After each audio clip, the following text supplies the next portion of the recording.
Hi guys, and welcome back to SDRTK. Hope you're having a great week. Today I'm going to take a look at an HDMI 2.1 switch from Llano. Now, in the interest of transparency, I will tell you that Llano did send me this switch to evaluate, but I wasn't compensated in any other way, and they have no input on this review. All of my opinions and tests are my own, and they will not see this video before you do. Now, I've already spent a lot of time working with this switch and testing it out, but in this video review, I will go ahead and roll back the clock. I'll unbox it for you. Then we'll get into some live tests. I'll show you how it performs switching one input to two outputs, as well as two inputs to one output. I'll also do a resolution change test so you can see if there's any lag introduced when the video mode is switched. After that, I'm going to get into some game footage analysis. So we'll bring up a side-by-side comparison of direct capture as well as capture through the switch. After that, I'll do some color analysis as well as audio analysis to see if the switch actually is making any difference in the signal. And once I've done that, I'll get into the modes that I've tested. And I've tested a lot more than I can show you on the screen. So I'll just go through those, and I'll finish up with the features and specs as well as the build quality. And we'll go ahead and unbox this HDMI 2.1 switch. Comes in a nice consumer package, as you can see. Just go ahead and slice this open. And we'll get the shrink wrap off of here. Again, well protected. We'll go ahead and slide the top cover off. Inside, we'll see that we have the switch itself. It's in some nice foam padding here, so it's going to get to you safe in one piece. See underneath you have the instruction manual. Go ahead and open the switch itself up. This again is sealed in a nice moisture-proof package as well. So again, all of those things are great in making sure it gets to you undamaged. We have the switch itself. It's got kind of a nice brushed finish on it. It's like a switch, couple of indicators. There's our two outs and one in, or vice versa. It also has a USB connection.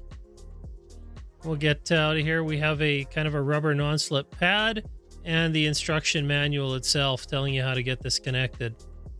Inside the other box here, looks like we're going to have a USB cable, and that's to provide power to the switch.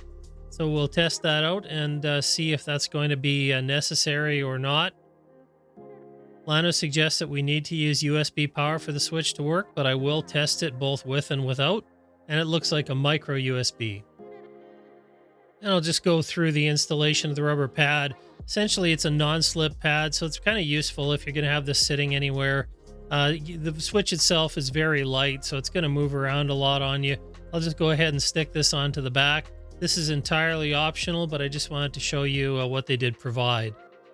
So we'll go ahead and get that on there. And it has a good, good feel to it. Not going to move easily. Now we'll get into some live tests so you can see what it's like to operate this real time, both with two inputs, one output, or two outputs from one input. And this will give you an idea whether there's any flicker in the screen, any issues with sync.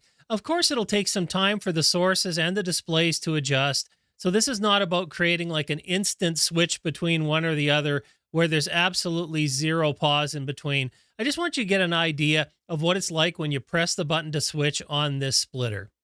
Okay, and now we'll go ahead and test one input with two outputs. For this test, I have one monitor over my shoulder, and then I have another TV actually in the other room, Samsung QLED connected up by a fiber optic HDMI 2.1 cable. A review on that coming up soon as well. And now I'll go ahead and press the switch so we can change displays.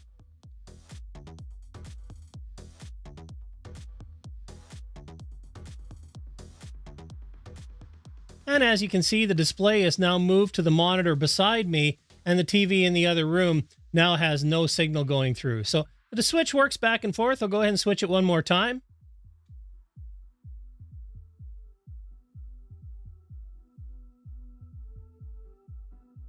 And there again, we have it switched back now to the room, the TV rather, in the other room. So switch works very well going back and forth. It's not a splitter. It doesn't allow you to use two displays at the same time, but it will let you switch back and forth with the signal. Okay, now we'll do a switching test where we have two separate inputs and one output. So I have a monitor again just over my shoulder, and I have two PCs connected up. So I'll go ahead and press the switch.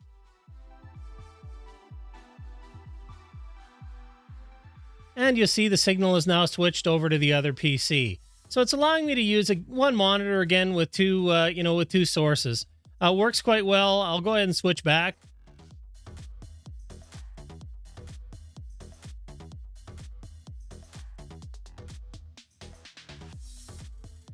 And the delay here is not actually the result of the switch. The delay is the other PC recognizing a second monitor. So it's a laptop, so it's switching between one monitor and now having an external monitor. So there's a little bit of a lag there on the PC, but again, nothing to do with this switch.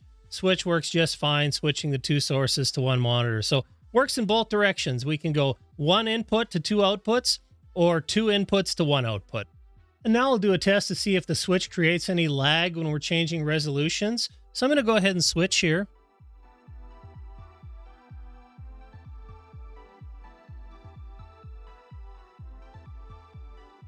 And as you see, there pretty much wasn't any delay there. I'm going to go ahead and make another switch. And there again, pretty much instantaneous. I couldn't perceive any lag in switching between resolutions. Let's go back here again. And for one last time, you can see that there's basically no lag. So the resolution going through the switch doesn't seem to make any difference. It doesn't have a pause or a delay of any kind when switching back and forth. Now we've had a chance to look at the live test, so go ahead and do a side-by-side screenshot of some game footage. One side captured directly into my Elgato 4K 60 Pro, and the other side with the switch inserted. We'll take a look at it visually, then I'll go ahead and do a color analysis as well as an audio analysis.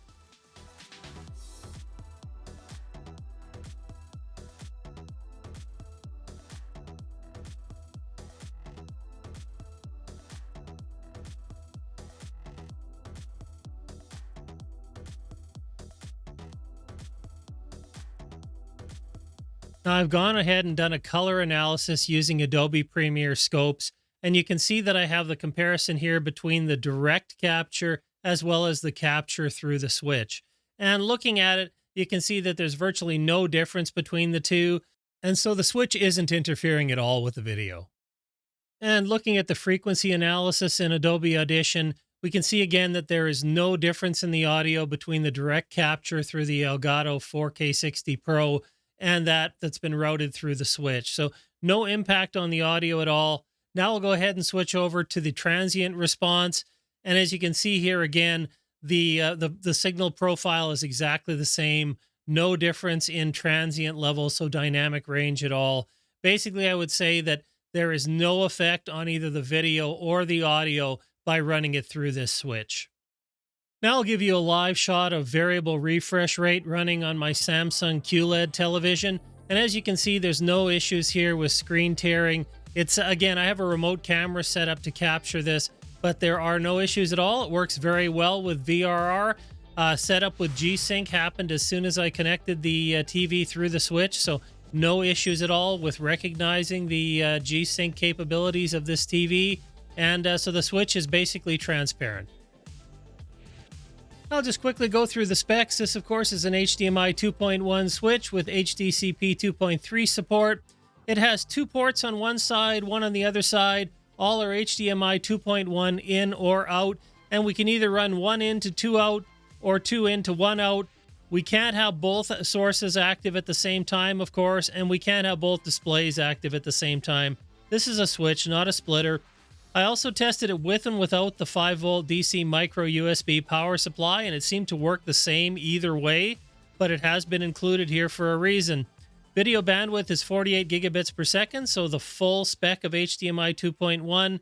Supports up to 8K 30, 4K 144, 1440p, 1080p, and 720p in all modes.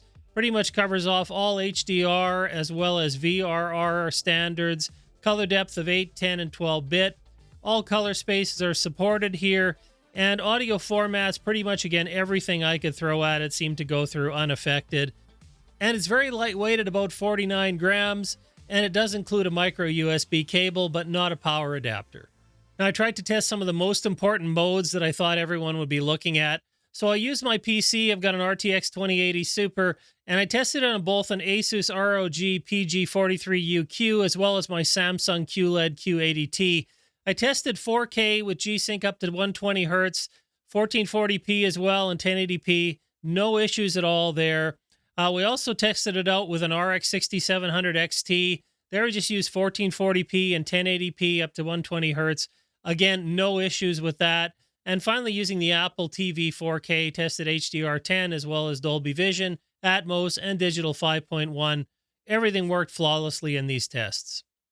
And so taking a look at the build quality of this switch, seems to be quite well made. Looks like, feels actually like it's metal. It's hard to tell, but looks quite well made. It's got a switch on the top, really positive click when you switch back and forth. In terms of the ports themselves, when I take a look at that, plug in, there is a little bit of movement in terms of the cable fitting into the actual socket. I haven't noticed that it causes any issues in terms of the signal or connection or otherwise. And but there is a little bit of play there, and that's pretty much the same across all of the jacks. So I mean, trying them all out, I'm really not noticing that it's one or two that's any different. That just seems to be how the fit is, but I wouldn't describe it as a problem. It looks just fine to me. They also provide you with a kind of a rubber sticker for the bottom that you can choose if you want to put it on a surface so it doesn't slide around. But typically, this the switch looks to be well made.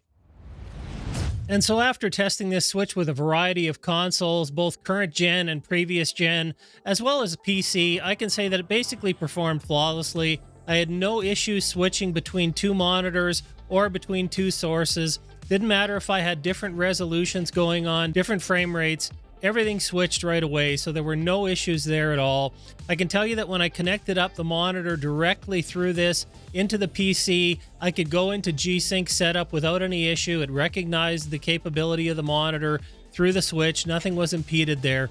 And so I have to say that this is a good option if you need to switch two devices into one input. Again, really common with HDMI 2.1. A lot of TVs still have only that one input, and so it's nice to be able to use it as a switch. But if you're going to run it in the other direction and use one input into two displays, maybe a TV and a projector, works flawlessly in that direction as well. So a lot of value here. At the time of recording, this switch was available for about $35 US, so can really get the job done for you. And I wouldn't hesitate to go ahead and pick this up. And if you're interested in audio or video production, gaming or streaming, check out one of the other videos on the screen. As always, thanks for watching, and I'll see you next time.